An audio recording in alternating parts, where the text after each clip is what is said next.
This is episode number 4. Holy shit, we're about to launch this thing. Yeah, gotta get it rolling, Bo. It's a Mike's Big Bang, you know? I'm so excited. The evolution of elements is about to begin. Right. Hell yeah. Here we go. This is a good track from Rawls, the intro.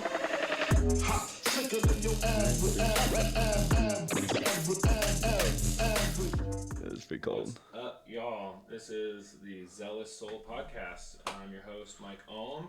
We are brought to you by ReKinection, a really near and dear place that I love so much. And we just kind of send love out to the universe and make sure the world is a little bit better place than what we left it. But I am here with an awesome guy that I haven't really known for very long, but ever since I met him, it was just like, holy shit, why haven't you been my friend for my entire life? What the fuck?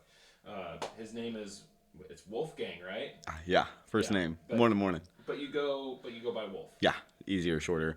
You know, it was I think it started in like preschool, actually. I was like running around one day, we were playing tag.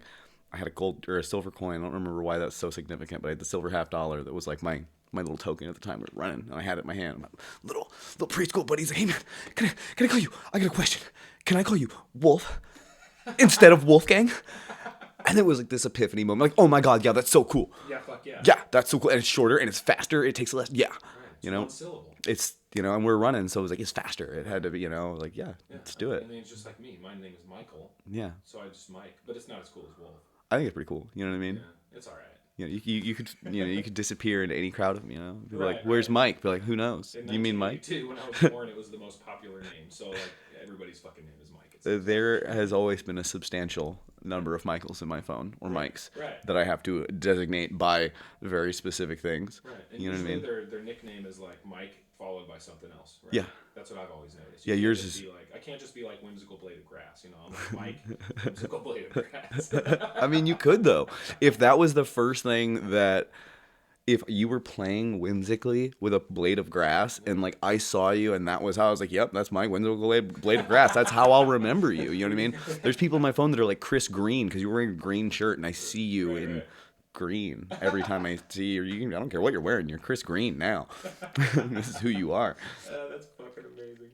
Yeah. Oh, fuck. Anyway, yeah, so this is Wolf. Morning. Everybody welcome Wolf to the show.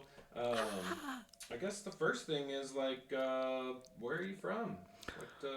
Where are you from here? Like, tell us your story. Like, Well, where I you was started. born in Kansas City, Missouri, right? Moved all around my whole life. So like, born in Kansas City, Missouri, moved to Colorado when I was an infant, and then moved down to Tucson or New Mexico, and then did it back and forth between those two states until I was like 4 or 5. And then I remember living in Albuquerque and Santa Fe, and then moving up here when I was 5, back to Kansas City. Okay. I was here for a while.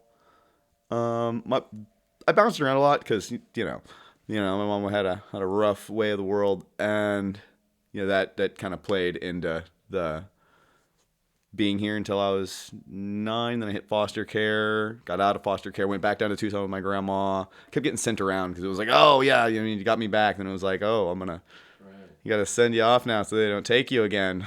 You know, like, okay.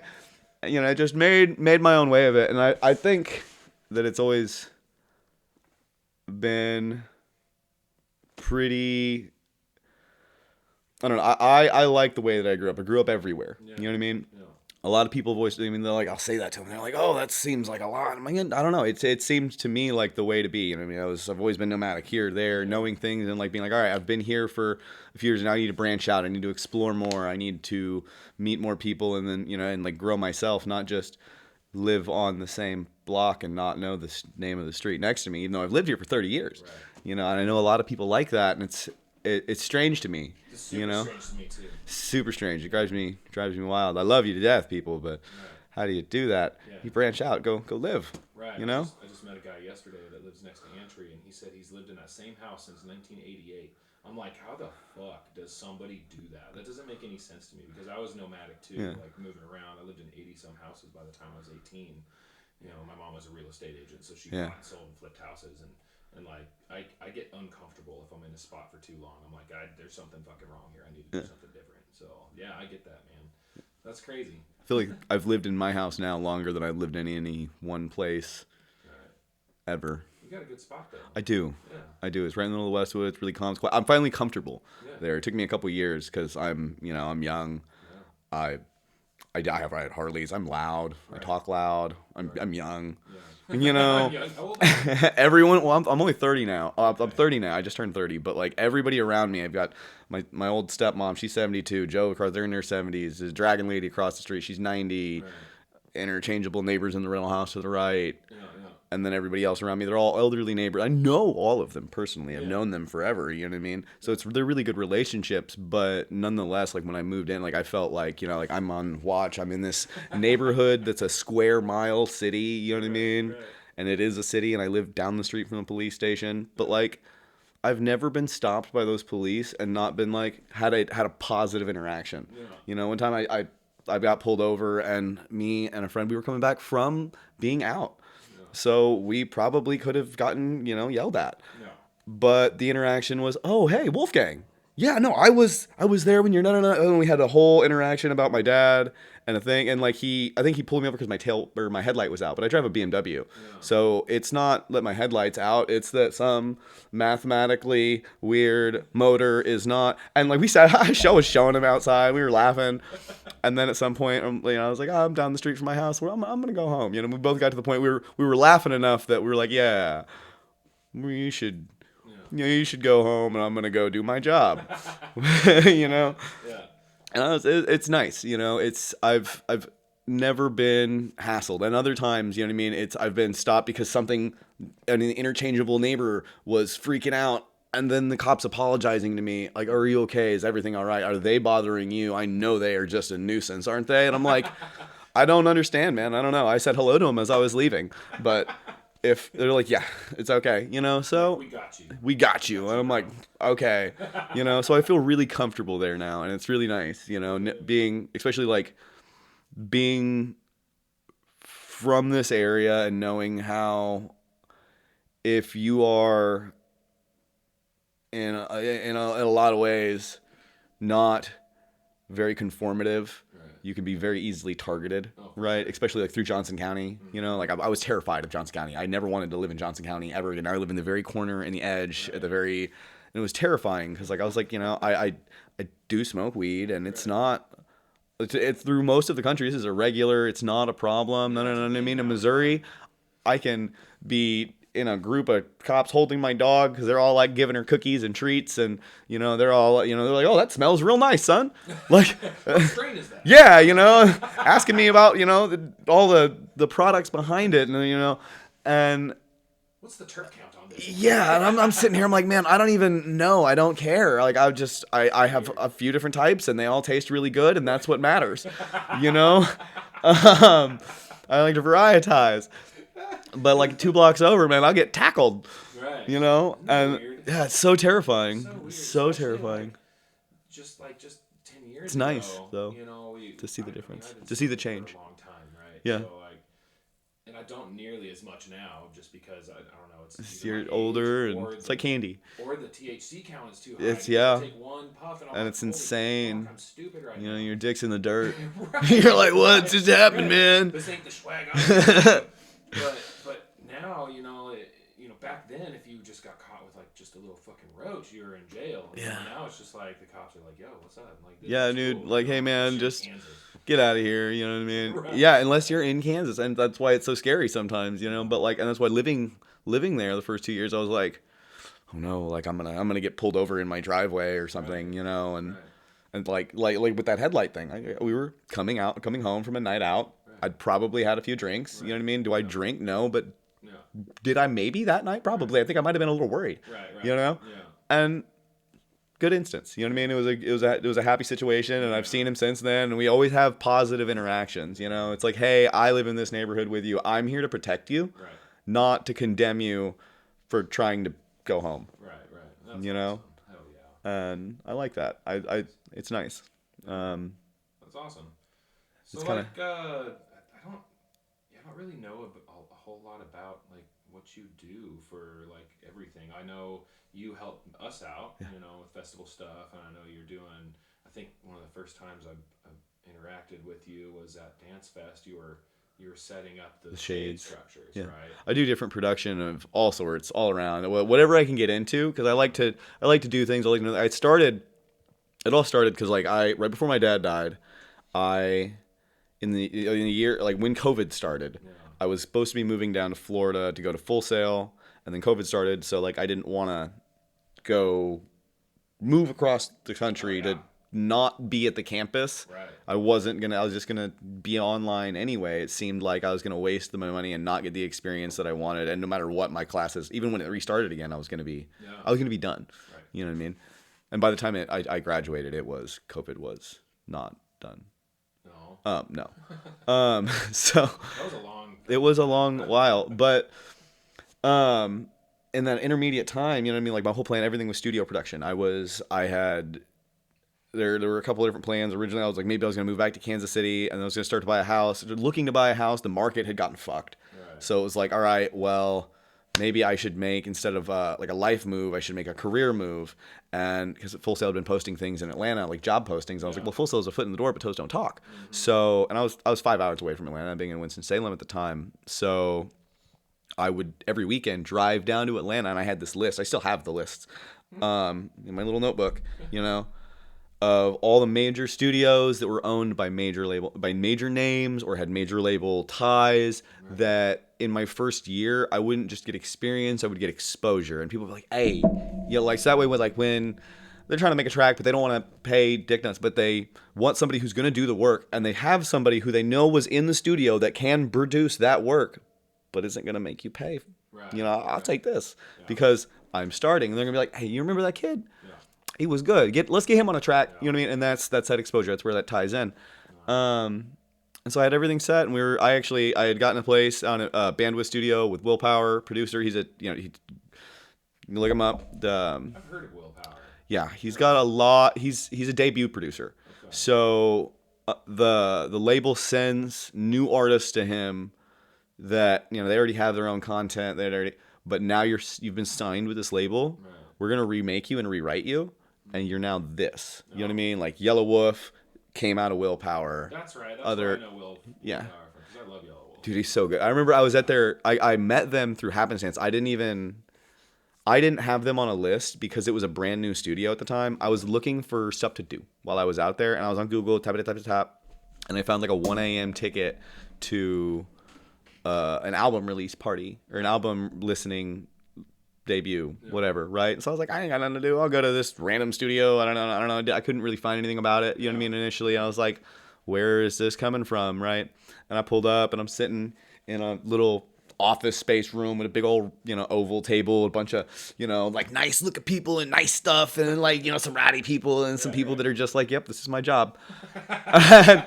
And you can tell, you know what I mean? And I'm here, and I'm like, I don't know if I'm supposed to be here, right? Yeah. And like, cause they're all thanking each other for their input and their time on the production and different aspects in which each of these individuals aided this album. Right.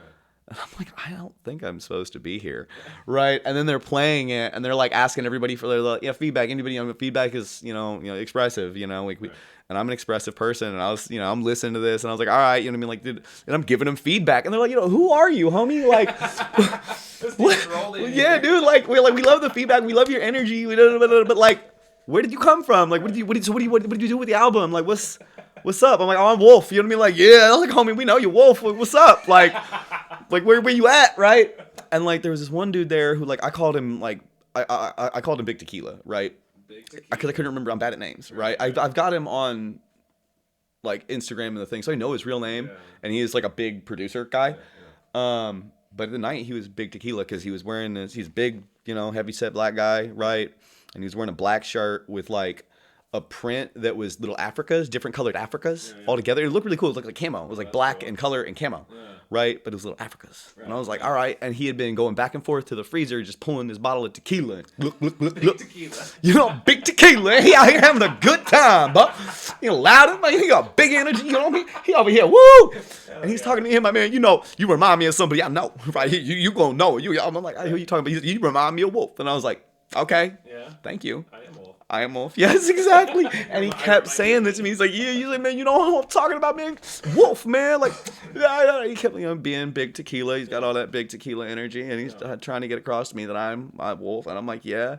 And eventually, he's like, man, Yellow Wolf, son. And I was like, oh. And then, like, at that moment, I realized, I'm like, I probably need to pay attention to your guys' names. Yeah. And write them down and look them up. So that I know who I'm talking to and who I just spent my night with. Right. Because you're asking me to come back. Yeah. Because I've been talking about what I'm doing here in Atlanta. Right. And you guys are like, yo, dude, that's great, man. Come back. We want you. We want you to come back. We like you here. Yeah. Come on. The hype man. Yeah, no, your hand hype. You gonna learn. We gonna do the whole thing. You know what I mean? I'm like, okay, I like this. Like, and I went, after that night, I went back to my little. I don't even think I had a hotel. I might have just been in my car, because that's why am I gonna? I'm already driving. I was gonna sleep in the car. It's fine. Right. You know what I mean? Like, Yeah. Whatever. I got my laptop right here. I can make some beats. I don't care. You know what I mean? And I was looking everybody up, and I was like, oh wow, you guys are names. Yeah, big people. Yeah. You don't Yeah. Yellow Wolf. Even Tara, the lady who looked like I just work here. You own the studio. Wow. With willpower, because you're married to him. Oh Jesus. So you just walked into this? Yeah, 100% walked in. I had a little scanning ticket that never got scanned because I found it on Google. And what was it? Just like an event, or like? It was their debut, their album debut listening thing where they were all supposed to get together. One of them, he's like, "How did you?" And even Tara, she's like, "How did you do the thing?" I'm like, "It was on Google." I showed her the thing. She's like, "How?" That wasn't supposed to like. It's not supposed to be public information. Yeah, you know what I mean. Like, I'm like, it's right here. I came because there was a ticket, and I said, there was one ticket available, so I took it. But admit one. Yeah, it was me. I'm here. So did you link up with these? Yeah, I followed up. Over the next few months, we were back and forth. I was supposed to move out there in the middle of September, and then driving back from the beach one week that I was supposed to I was going to be out there for our final final interview thing with the other people of the studio.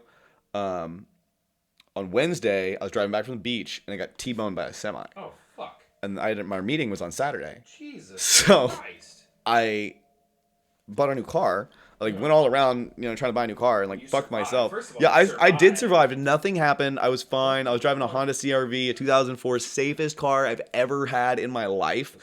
I love them so much. Yeah. The car that I sold that car, the working half, to a man whose wife had totaled their third at CR-V. Oh my god. And he was going to rebuild the other half with this half because it was because it's such a tank. Yeah. And you know what I mean? Every time that a deer that was 3,000 pounds had taken out his wife, everyone was fine and no one was hurt. Right. And when I got T-boned by a fucking semi and there was a fucking piece of semi sticking out of my tire and my tire was sideways, I could drive off the highway, park, and check my dog who's fine. You know what I mean? I'm fine. We're all fine. I didn't realize this was going to be a plug for Honda CR-Vs, but here we are. Dude, I love it. You know what I mean? 04 Honda CR-Vs, get it? You know what I mean? Doesn't matter whether it's Japanese or English, man. That motherfucking model, 02 to 06, right there. That's what you want. It was an 03 CR-V. Yeah, it's the same. Yeah. Yep, they're so open. Everything you can get to everything. It's easy and that car. I've known people who backed that car into the ocean to drop their boats off. You know what I mean? And now they still drive across the ocean with a rear axle sagging. And they're like, yeah, no, it's not gonna stop. It's got 400,000 miles. I'll replace it if it needs it, but it's fine. So you got hit by a semi truck. Yeah. Had the way to going back there. I was on my way back from the beach. I lived in Winston-Salem at the time, right? And so I went up to Raleigh or Virginia Beach or something, some other beach that was on the coast, or maybe Emerald Isle, or who knows. And I was driving back, and I got off to get coffee. Yeah. And then the light turned, the yellow arrow turned green, or the left arrow turned green, and it went, and we were going, and I didn't see it turn yellow. Because it turned into a flashing yellow arrow, but I was watching the semi. As I was driving, I'm like, okay, there's a semi coming who's slowing down, right? And then you always watch the oncoming cars as you're gonna turn into them, make sure they're slowing down. Sure. Yeah. And then I watched him not slowing down, and I was like, why are you no longer slowing down? And I looked up, and I'm halfway through the intersection, and I'm oh, it's flashing yellow now, and why are you? And we make eye contact. So I was like, fuck, we're about to hit each other. You know what I mean? Like, he was going to hit me in the nose, right? So I was like, fuck it. Maybe I can, like, not hit me in the nose. Maybe if I'd slammed on my brakes instead of trying to get around him. I don't know, hindsight, but you got me in the tail. Right. You know, spun me around. Yeah. Smashed half my car. But it's okay. So we'll fast forward past that, just like I did with the thing with them. Because, like, with them, when I said this to them, like, I was no... So... I get hit by this car. Yeah. I'm like, all right, this is a problem. I need a car. I need to get to Georgia. This is a problem. I need to get back with like big tequila. My health. Yeah, exactly. Big tequila needs me. Right. So I'm rushing all around. And I ended up getting an Acura like MDX, which is just like a Pilot but fancier, right? So I drive down there and like they're all like, man, you got a new car, man. You looking fine. I'm like, yeah, let's not talk about that. Yeah. And like in the middle of the interview, you know what I mean, we're talking and he was like, yeah. He's like, and I was like, yeah. They're like, yeah. They're asking me about my week. I was like, yeah. And I got fucking hit by the semi, and then I got to the car, and now I'm here. And whatever. I don't remember. I brushed right over it, right. Like just like, and then went into everything else. Yeah. And then like I was like talking for a good minute before they're like, hey, can we stop you for? You got hit by a semi? And I was like, yeah, that's not the point. The point is we're doing all these things and like, you know, like I fast forward the move and they're like, are you okay? Like, did it take some of your money or like, I'm like, I just hit my savings a little bit. Like, I'm like, it might be easier if I wait a little bit to move out here. You know what I mean? Yeah. They're like, if you need to, man, you take whatever you need. That's awesome. That just like locked the deal. Like, we don't even need it. Honestly, the interview was done then. You said you got hit by a semi and you're here. And you still came out. And you're here. I was like, hey, you're here, homie. Like, there was no phone call that said, yo, I might not. It was like, I'm going to fucking be here. Right. You know what I mean? Yeah. And so it was just a done deal, you know what I mean? And it was like, all right, you know, like just find yourself your place. And I found a house, you know what I mean, that was down the street from Stankonia and Astro. No shit. That's why I was telling River, like, dude, just make the trip out there. Anytime you've got like a weekend or a week, you know, like Thursdays free. Yeah. Tuesdays or Thursdays, man. They've got open mic nights, and there's gonna be 200 motherfuckers in the back of Stankonia studio because they've got stages in the back. You know what I mean? Just fucking getting it. You know what I mean? And if they're your favorite band, you know what I mean? If they're your top three, if Outkast is all top three, you know what I mean? Yeah, and I asked him what his favorite band was, his top three bands, and he's like, well, Outkast. All I could hear was Dylan, the hot fire, and I was like, God, that was so funny. So I was like, this is where you need to be, man. Like, go check it out. He's gonna do it. But so like, I found a house down the street from there. I knew, and like, I had friends at that studio because like I'd been going around and like, you know, I've been going to the open mic nights. I've been, hanging out in the front of house with the front of house studio. You know what I mean? The front of house engineers that are just for the most part being interns and doing their things, making friends with everybody everywhere. Of all the places that I could. So I had friends when I got to Atlanta, you know? And then I graduated September 12th. No. September 3rd or September 9th. Full sail, right? Yeah. What was your degree in? Audio engineering. Audio arts. Nice. Yeah. And then it was either 3 days or 9 days later. I either graduated on the 9th or the 3rd. I can't remember. Yeah. But my dad died the 12th. Oh, fuck. And, like, I remember Belinda called me. Right. Like, she's my stepmom. Or my ex-stepmom. It's a weird... There's a whole other thing. Yeah. She called me. I thought she was fucking with me. I thought it was a joke. This was, like, a not funny. Yeah, that's a fucked up joke. This is a really fucked up joke, Belinda. I was like, this is not funny. Yeah. It was like, I like fucked up jokes. I mean, like, it was like, it started off, and I was like, you're messing with me. This is... Right. And then, like, I was like, Belinda, but, like, for real? Like, this isn't funny? Like, you need to stop fucking with me? Like, can we, like, stop the joke? Like, da-da-da-da. And she's like, no, like, he's gone. Yeah. And I was like... Damn, and you're across the country. Yeah, I mean, it was a 14-hour drive, and I was here 16 hours later. Oh, fucking hell. Yeah. I can't imagine that. I said, fuck that. Like, I was like, I was moving, I had everything that I needed. I had my animals, and that was all I needed. Wow. And, like, maybe some clothes. Yeah. And then you bounced. You came back. I mean, shit. Yep. Here. That's crazy. Yeah. Did you ever talk to Big Tequila after that? Yeah. Yeah, because I mean, like, I was going back and forth, and Atlanta's along the way. Yeah. I mean, it was not what they were. I mean, it was like, oh, okay, that sucks. You know what I mean? And there's not much you can do. Yeah, there was just like, I'm sorry. Yeah, you know, I'm sorry to hear that. I hope we see you again. Yeah. You know what I mean? Yeah. And it was like, I'm sure that they have in their position seen like, oh, somebody excited, and it's like, how do you know whether my dad really died or not? Yeah, you know what I mean? Like, sure. like I do have a moving truck, Right. and I'm sitting outside. Right. Da, da, da, da. Yeah. Like, and it's not my truck either. It's not a moving truck. Actually, it was a trailer with my dad's fucking.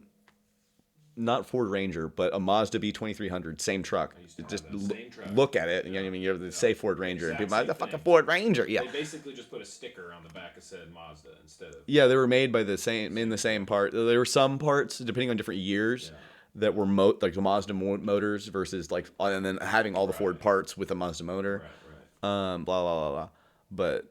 So I'm driving this little B2000. I got the back stacked 10 feet above my fucking car and a 16-foot trailer on the back. This truck is not designed for this. Okay?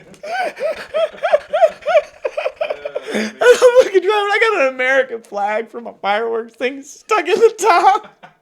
It's fucking strapped in, so I'm just, America! Fucking driving, and like, not because I think this is great, but I thought it was great. It was hilarious. It was the funniest thing. I looked like straight Beverly Hillbillies. It was beautiful. Yeah. I remember driving through the mountain, and like I hadn't driven a stick shift in 10 years, and I'm going up that hill, like a 2-mile mountain, when there was a stoplight in the middle of the hill. So I'm like, oh God, like, what do I do? There's a line of cars behind me, they're all honking at me. Guy keeps pulling up on me. I'm like, you need to stop getting closer to me, dude. I'm gonna fucking roll into you. You're gonna die. We're all gonna die. We're gonna roll off this mountain. And like in the back of my head, I could just hear like my dad, drop it in a second. Just drop it in. I could hear it like echoing, like drop it in a second. I was like, I don't know what that means. You know what I mean? And I was like, it was like, and like I could hear the explanation like being said to me, like what you need to do right now is put your foot on the clutch, rev the fuck out of it, and drop it into second. You know what I mean? Put your car in second and just drop the clutch. Let it go.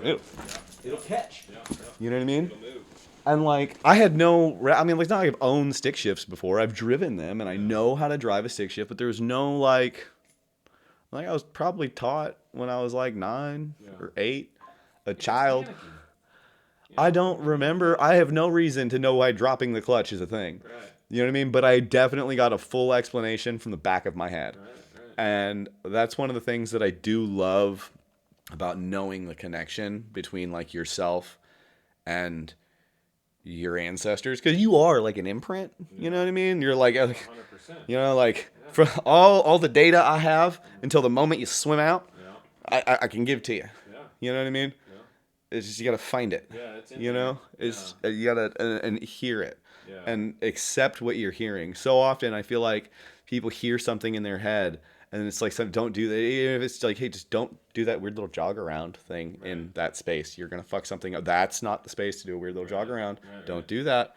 You know, and you know it. You know, just dumb little things. When it comes down up to like, you know, driving. Funny things connection. Back to where were we? Driving down to Atlanta, moving back. The dad thing and dad thing. You came back to Kansas City. After that, and just stayed there. I tried not to get. My dad died in intestate, so he didn't have a will. But he had all these things. It made no sense that he didn't have a will either. He's not somebody. He's very meticulous. Right. I'm meticulous. He's more meticulous. Right. And why not? So I went through everything, every scrap of paper, every bit of information. I mean, the literal scraps, torn off little notes on things with numbers. Yeah. Everything. Saved them because it might have been an important number, and some of them were. Yeah. You know what I mean? Yeah. I found a whole life insurance policy from a 60-year-old piece of paper that was stuffed in a box in a thing in a corner. Oh, wow. Yeah. And I was like, oh, cool. And I called them, and they're like, yeah, it's paid out. You can pay that out whenever. You could have done that 40 years ago. I'm like, well, he's dead now. And they're like, oh, well, who are you? You know? Next of kin, bro. Yeah, I'm only kin. You know what I mean? Like, I'm his only son, so it did make things easier. Like, I knew how to. I even got to skip probate because, like, at the initiation of a probate court, I filed a determination of descent, and like, evidence that I'm only son. Right.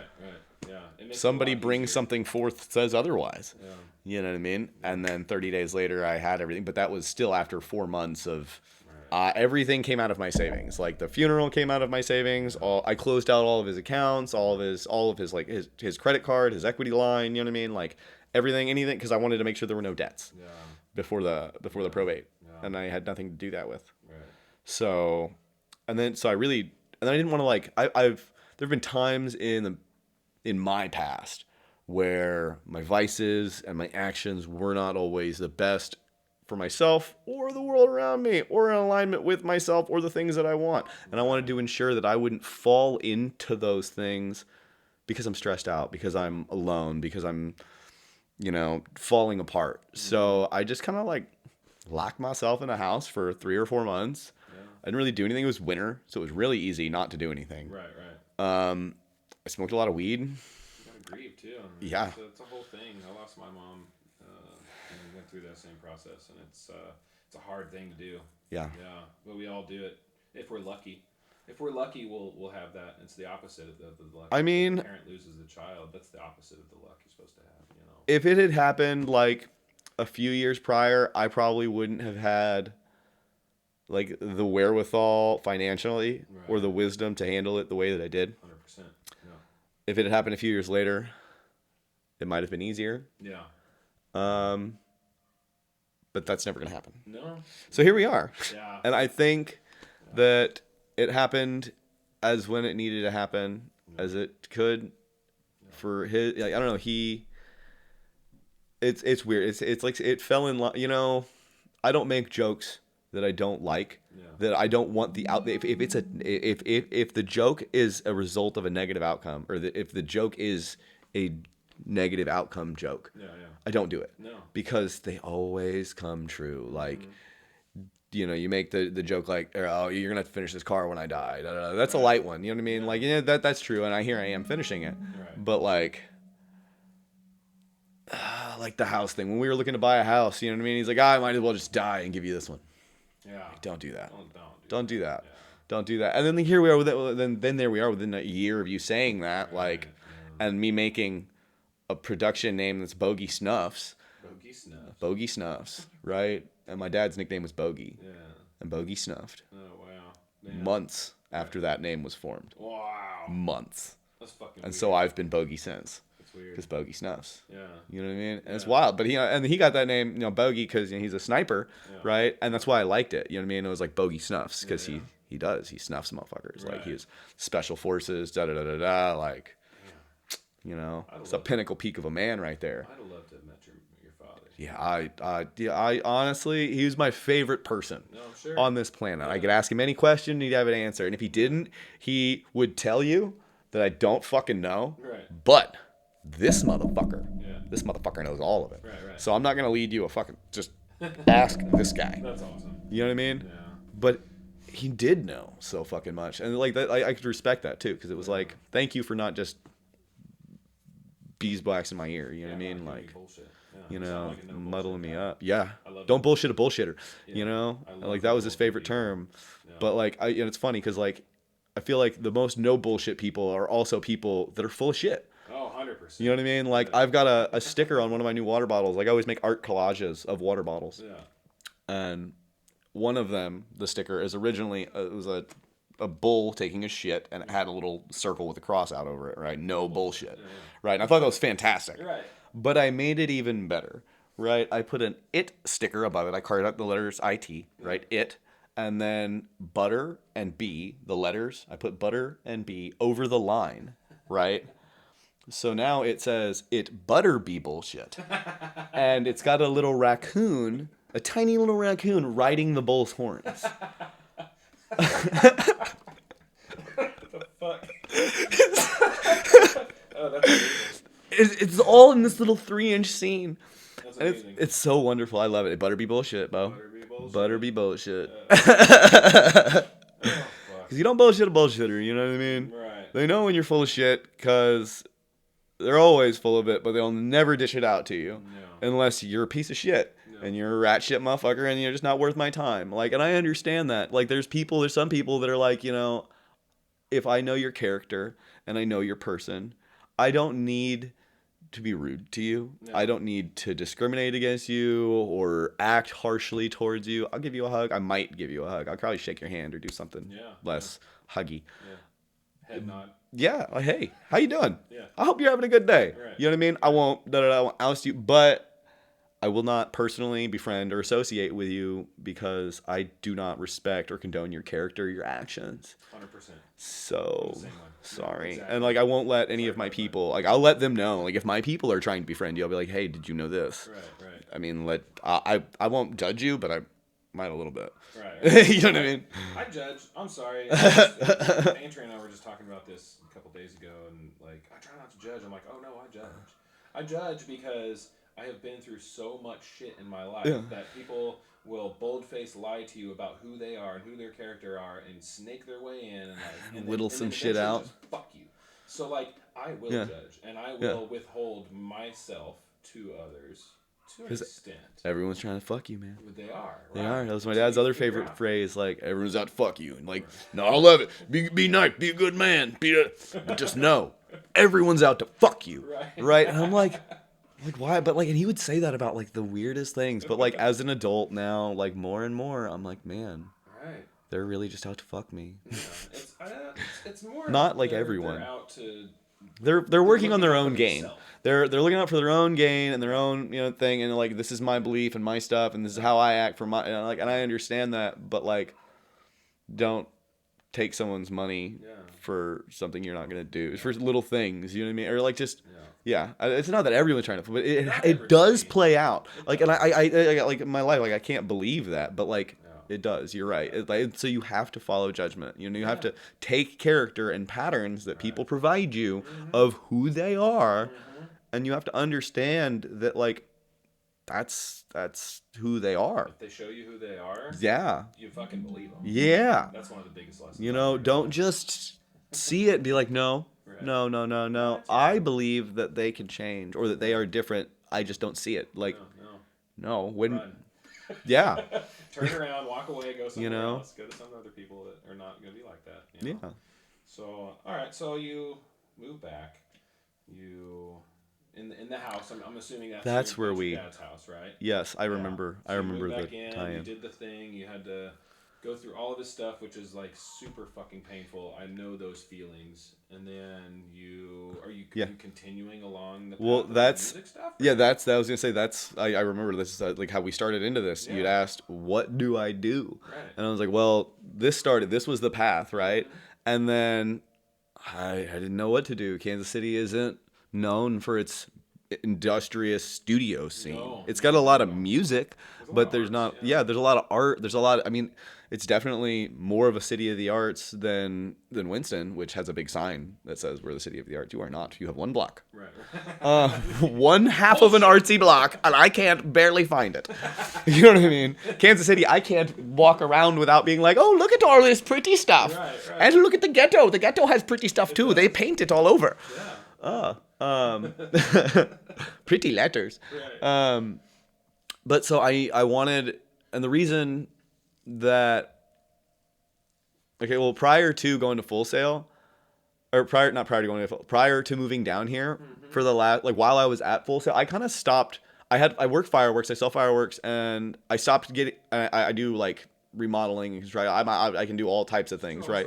So I was picking up contracts with people, random stuff, this and that, and it was all like subsidy to my fireworks, and I didn't have to go drain myself at any other job where everybody there was not thinking about music. The only people I talked to were my other students, you know what I mean, my peers, and then like occasional customers, right? So like 90% of the round, my world all around was sound, because I'd be at home doing music stuff. Everything was sound all around, and then I was going back and forth in Georgia. Everything was music people. When I came back out here, I didn't want to just go get a job and fall into, oh yeah, you make beats, homie.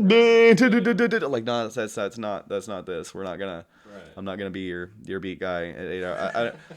I just like can't. I don't know why that bothered me so much, but like when people's 90% of their thought pattern is like everything but music, they don't focus on it. But like an occasional like, okay, so like when I do write a random thing, I'm gonna have you. Yes, you can hit me up, but I do want more than. I want more than this to be my relative sound. Right. So I was like, well, what can I do? I'm like, well, I used to be a stagehand when I was 18. Let me start doing that again.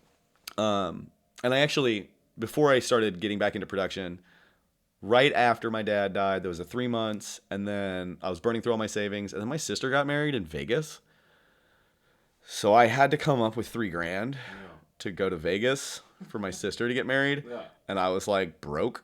Yeah. So I started working at Amazon for a month or 3. Yeah. It ate my soul. Yeah, that's what I heard about that. The worst experience. And like, mind you, I went from to 6 months, 8 months prior while I was in school or before I graduated, I said I would never work another normal job. Yeah. And I had to break it so I could go help so I could be there for my sister. But it was horrible. You know what I mean? Like every minute of it was like painful, just monotony. And I move fast. So I'm doing a lot really fast, trying to keep up with this product count. And me who I talk fast, move fast. I was probably wearing Heelys in the place so I could get to and fro faster. Right. You know what I mean? And I wasn't making count. Jesus Christ. Like, what the fuck? Yeah. How can I not make count? So it's like I'm constantly feeling like I'm not even good enough for this, but I know that I'm putting hella effort into it. And it was soul sucking. Yeah. I mean, it paid great, and they had a great bonus, and they did the things, and it paid for me to do Vegas and back. And I don't even want to be in Vegas, but after that, I was like, no, dude, I can't do that. Yeah. And so I started trying to just get back into production gigs. You know what I mean? Yeah. I was the house guy for Union Station. Right. When I first, right after that for a while, I did all their curtains and all their drapes, all their internal deco stuff before they started really hiring out to a bunch of different companies. Right. And sometimes the other companies would come in and help me, you know what I mean? But only a few people, because they were like, yeah, what do you need, Wolf? I'm like, I need 2 or 3 hands. I don't need 10 people to do this. Yeah. You know what I mean? And then other times because of that, they'd be like, what do you mean? You can do this, right? You've got this. I'm like, yes, I can alone hang 15, 50-foot drapes in 20 minutes. No. I can do that, right? With a scissor lift. Well, yeah, with a scissor lift, with equipment, you probably could. I mean, there's only the scissor lift and me. But with a second, this means that I have to do some ghetto stuff and not stop with other hands. With at least one more, at least one more hand. I mean, or more than 20 minutes notice. Right, no shit. You could have. It's noon. I could have been here at 11. Yeah. Okay. Anytime those weird things happen, I always like to think back to those jobs that I fucking hated and been like, at least I'm not doing that. Yeah. So this is great. Yeah, the thing, I didn't have a bad. I wasn't mad about it. Then I might have been like, okay, whatever, but I still did it, and I still get it done. And now I can whip around in a scissor lift, at full height and not be whoop-de-dude. Yeah. It's definitely not what you're supposed to do, but. I mean, it's got a limiter on it. It does. Go slow. It does go slower. Yeah, just don't run over a rock or anything. Yeah, I mean, you're in the grand hall. There shouldn't be rocks. There shouldn't be. Or the curtain rods. Watch out for children. Yeah. There's no point system here. It's all deductions. But no, then I just started working for Loud again and the union, and then just every opportunity that I could that would make me more money. You know what I mean? Diversified. Yeah, or just to learn things. I do Wi-Fi networking for Wi-Fi guys. Nice. I've done concierge, VIP concierge for Envision on their Audi trips, and then I also ran their golf carts. You know what I mean? I did the internal, and then I just got to go drive around, and that was super fun. You know what I mean? I've done so many different types of site crew. I've built so many different things in so many different places. I've driven up to fucking Hinterland just to build a pagoda. Just to, but I'm like, why what? Okay, I won't say no. Nobody else could do the pagoda. Nobody else could do the pagoda, and they didn't. They didn't want me to bring tools. They're like, no, we have tools here. You don't need to bring tools. And I'm like, I'll bring tools. Oh no! When someone says we have tools, I'm still bringing my. I'm bringing my tools because I don't know whose tool. But and then we get there, and before I get to the pagoda, they take me to this whole ass workshop. I'm like, why the fuck am I here? I don't know, but okay. Show me where I'm working. Yeah, tell me. I see all of these humans and all of these tools and all of this stuff that could have saved me 6 hours driving. Yeah. But okay. I like money, so if you're gonna pay me, I do want. You know what I mean? Okay, and then I'll go enjoy a little bit of the show, and I'll drive home. Yeah. Yeah. I don't care. That's why, the one night, I was like, I don't mind. I'll drive out here. I'll get to hang out for the night, do the thing, tear it down. I'm so used to it. It's not. It's just. I don't know. There's so many fucking random things. I don't know what I do. I do so much. So yeah, that's what it sounds like. It sounds like kind of like me.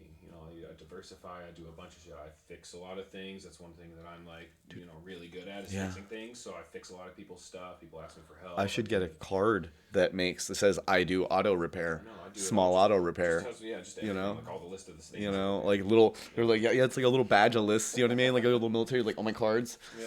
Have a little card folio. Be like, what job do you need? Right. I've got one. We're just one that says consultant. Right. So let's move on a little bit. So the Zealous Soul is like, we're people who don't do things normally, and that includes like what we just talked about, like not working a job full time is one of them. Another one is flow, and that's another big thing that we get into is flow. And honestly, I don't think I've ever seen you do fire performance or any kind of flow. And you have though. I was like, I've performed on your stages. On our stage, I fuck when. Like Convergence or the other one. I'm bad at names, so like I know once at Dance Fest Staff, right? Yeah, Staff and Swords. Staff, that's fucking Swords. right. Okay, so because I remember one time you were like, "Oh my god, why didn't you tell me we had two? We could have sword fought." That's right. And I was like, "All right," and then we were done. My memory is bad. Yeah, it's okay, dude. I get it. I there's so much in there. Like I forget everything I know. So when did you start flow? When did you get into that? Probably with fire when I was like 18, and then. You just fucking randomly was like, I'm gonna fucking. No, I love fire.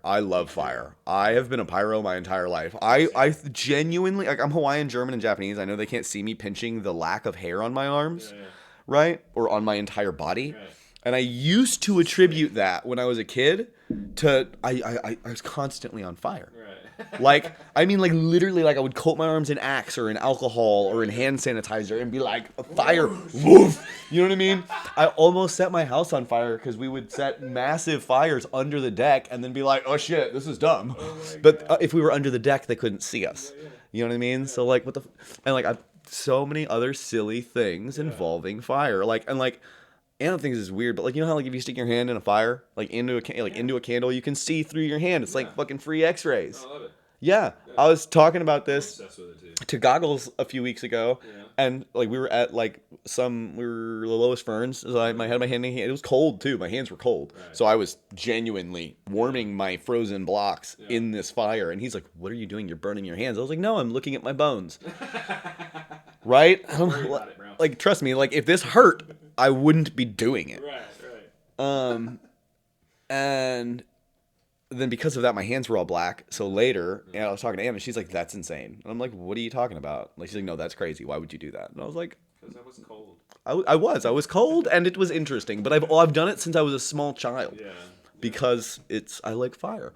Right. So like when I turned 18, I lived with my sister at some point for a few months, and she had this boyfriend that was silly, and I acquired his fire staff. Oh, nice. Yeah. Okay. And just fucking was like, send it. Yeah, dude. I always like, I've always been if I pick something up and it's a stick, I'm going to spin it. You know what I mean? If it's a pole, I like spinning things. I like, rolling and flowing and dancing, and like, it just felt like the thing to do. Yeah. And I like fire. Right. I love fire. Yeah. Like the sound of it, the feel of it, just, it's pretty.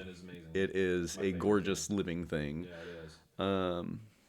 And so, Been doing it for a while. I don't know. I mean, that staff disappeared though when I was 19. Like right after that, I got that staff. I had it for a year and a half, and then I got in trouble. Lived in a box until I was 22, and it was gone when I came out.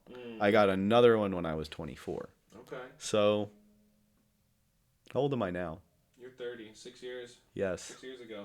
Nice. That seems longer than I thought. Yeah. Well, I promise you, I'm not going to forget. I might. You do fire and all the fucking amazing shit that you do, because I didn't know about any of this stuff. The other question I have is like, so you've been doing flow, that's awesome, but you mentioned about making music and stuff. Do you have like an artist name that you do? Is that something that you do? Bogey Snuffs. That's the thing. But I haven't actually put anything on anything. There's just a bunch of stuff on my laptop because when I came back here, I got really in my head about it. And then like I got back into a bad relationship that I was already out of. And then my dad died, and like she was friends with my dad, and like literally, even though we had only seen each other that morning, the day that I found it out, everything schmingled back together, and that became like tens of thousands of dollars of bad idea, and I almost married her, and then she scrubbed my toilet with a toothbrush. Oh, that's fucking... And sent me the video for Christmas. Oh, yeah, well, I'm glad you're not in that relationship anymore. That's just like the type of thing that like makes you not trust people. And we didn't leave on a bad note. Like the day that we left wasn't a bad note. You got money from me. Right. After not blackmailing, whatever. We're not gonna, whatever. We're just gonna. I wish you a good life, and I hope things were good, and I wanted things to be positive, so we could say hello. Yeah. If we saw each other. Yeah. Which we weren't, but now that's not. It's not an option. No, that is not an option. Well, you know, I'm happy where you're at right now. Me too. You seem to be in a very good position and place, and Anna's just the sweetest. She's my angel. She's so awesome. She is. She's so wonderful. Like she's so positive. You know. Positive. And she's got like her family is like very normal. Yeah. You know what I mean? Like so normal. Yeah. So very normal. I understand that. It's so funny. Yeah. And like when like she's like very new to this scene, but like the things that are in it, she's not new to. Like the flow, the fans, the dance, the things that make it fun for her. Yeah.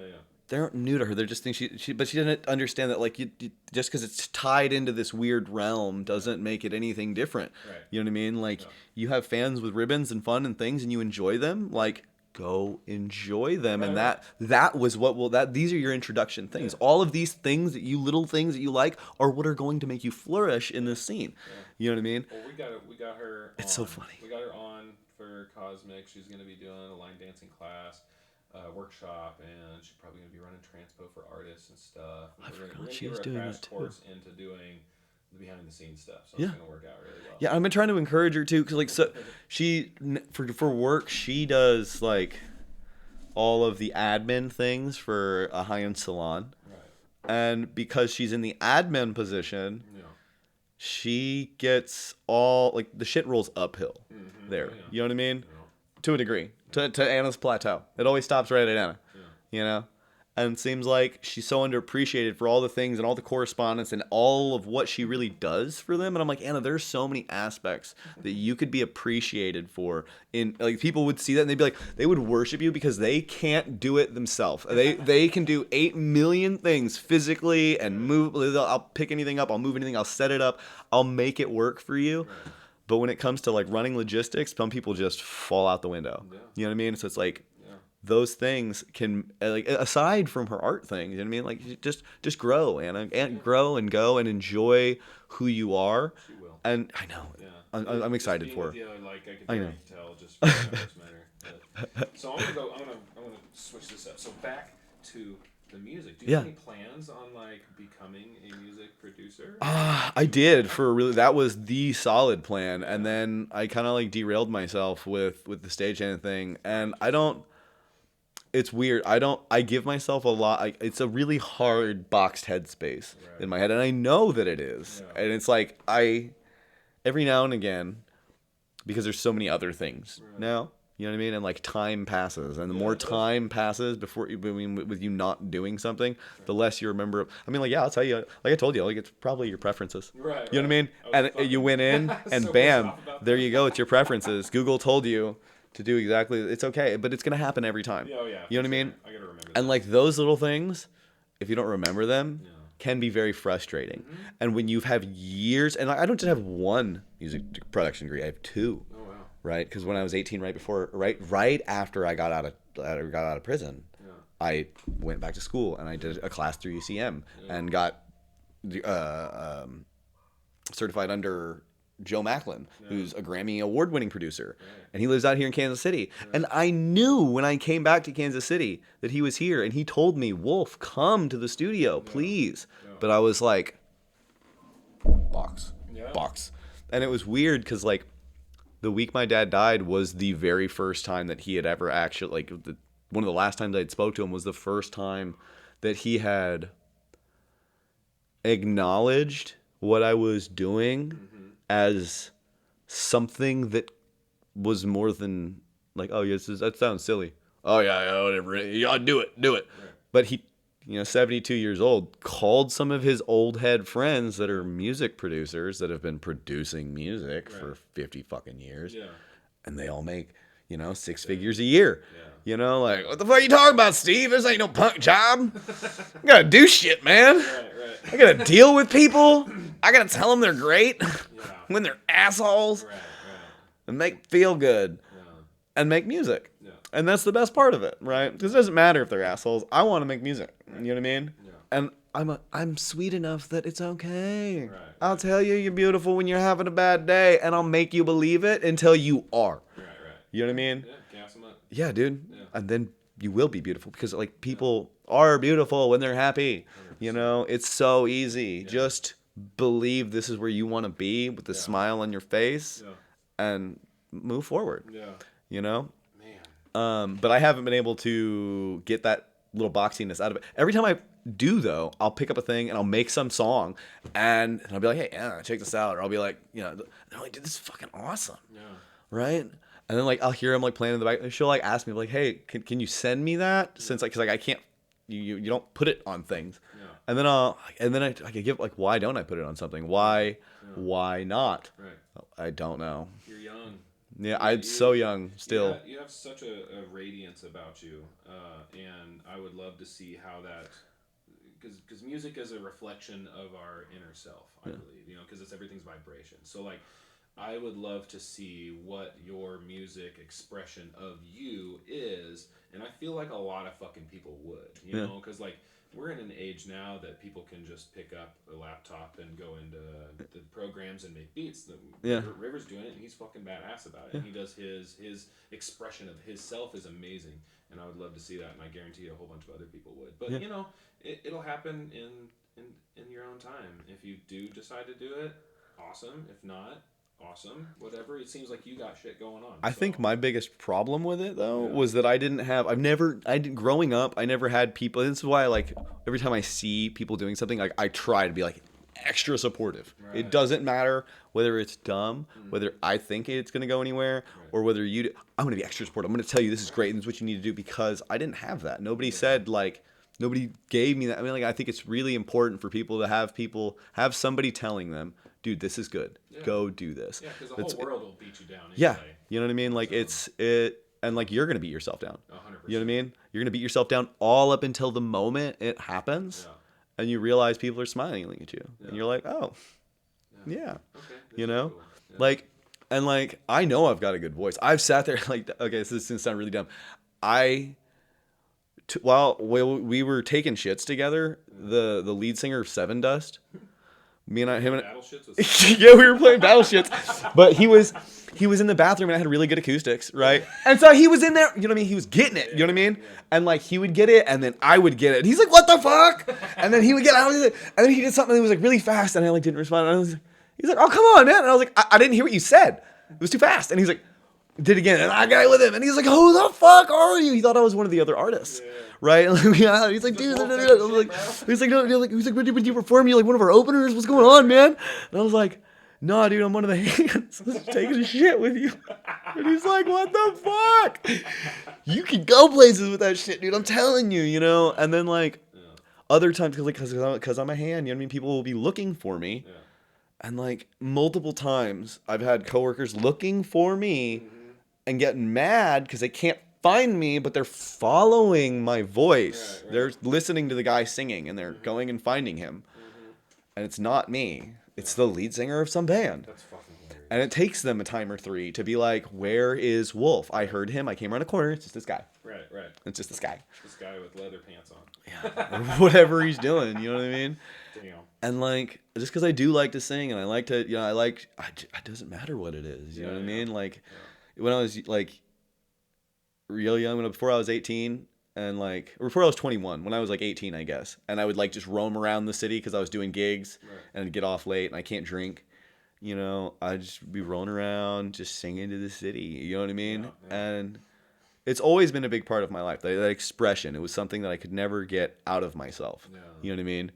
And that's great. like I know my dad's thing was like a whole like little hiccup, and I think that to myself sometimes. I'm like, I know there's gonna be a time when I'm looking back on this like 4 or 5 year period, and I'm gonna be like, man, I needed that. Yeah. You know what I mean? Like I know I needed that, Yeah. and I know it was hard at the time. Right. But I gotta get past everything sometime, right? Yeah, it just builds us up more. Yeah. You know, those hard times definitely make us into who we are now. Yeah, I feel like I wouldn't, if I had just focused on getting into studio production right when I got back, I wouldn't have found all of these other people, all of the other things. I wouldn't gotten back into the festival scene. I wouldn't had so much more of myself. Yeah. You know? Yeah. No, I would have just. That's beautiful. I'm so incredibly happy that I've met you and got to know you a little bit more, you know, over these past couple of years. Likewise. I feel incredibly bad that whenever we're booking things, like, it just slips my mind, like, get a hold of Wolf. Wolf he's a badass, you know, but, like, we have our core team and we do this stuff and, like, but it's not going to happen again, I promise you. Well, it all takes is transition, man, and I'm here, you know? Right. That's why, like, toes don't talk, you know? Yeah. So, like, hey, yay. And you just showed me who you are more, and I love you even more now. I love you, man. So, and I would love to continue talking.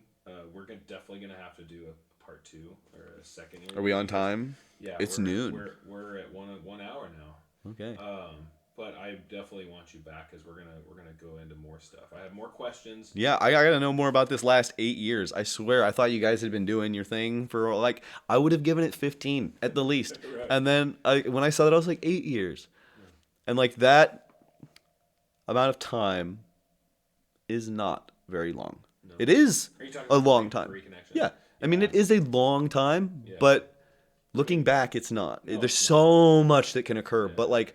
That just means that you can achieve so much. Oh, yeah. Now, Laura had been doing festivals since a lot longer than that. She started at Mountain Creek doing festivals, like EcoFest, Mountain EcoFest, a whole bunch of other stuff. And then it transitioned to ReKinection. So, yeah, it's kind of like an evolving thing, and it's going to continue to evolve. You know, that's how it goes. I mean, we're getting older, and it's like our backs are hurting more. And it's like, fuck, man, how much more time can we do this? Because it's a lot. You know, people are like, we're going to throw a festival and blah, blah, blah. We're going to do the thing. And then they lose their ass. Yeah. Because they don't execute it right. Laura knows how to execute it right. And then when her and I met up, it was just like, okay, you are really good at the operations side of it, fixing things and making it run. And I'm good at the producing it and doing this. And when we got together, it was just like this fucking powerhouse, you know? And, like, I'd never wanted to take the limelight away from a strong woman. You know, I'm always the one raising up the women in my life. Like, you're fucking amazing. Do more. Like, always looking for studios, trying to tell like, like, so if I rent this studio, you know what I mean? You're gonna start dancing. You're gonna start dancing classes, right? Like, you know, like it's all you need to make money. Is a place to do it, and if I rent it, then I mean we can do the thing. We just gotta do it. Yeah, exactly. Yeah. You know, but like every little push gets you a little farther, a little higher. You know what I mean? Encouragement. Everywhere I go, get people to do the things that they want to do. Encouragement. You're fucking amazing. Yeah. Well, I guess we're gonna wrap this up. Yep. And thank you again. Absolutely. Thanks for having me. We will definitely do another one of these because there's so many more questions I have for you.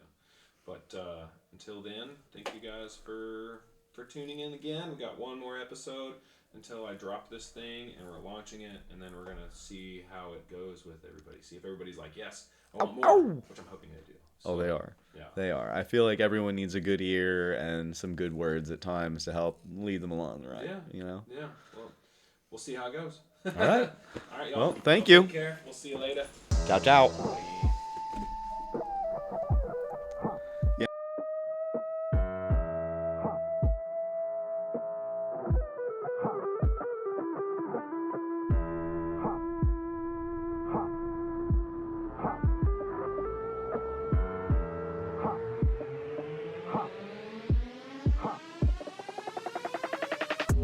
Sicker than your average.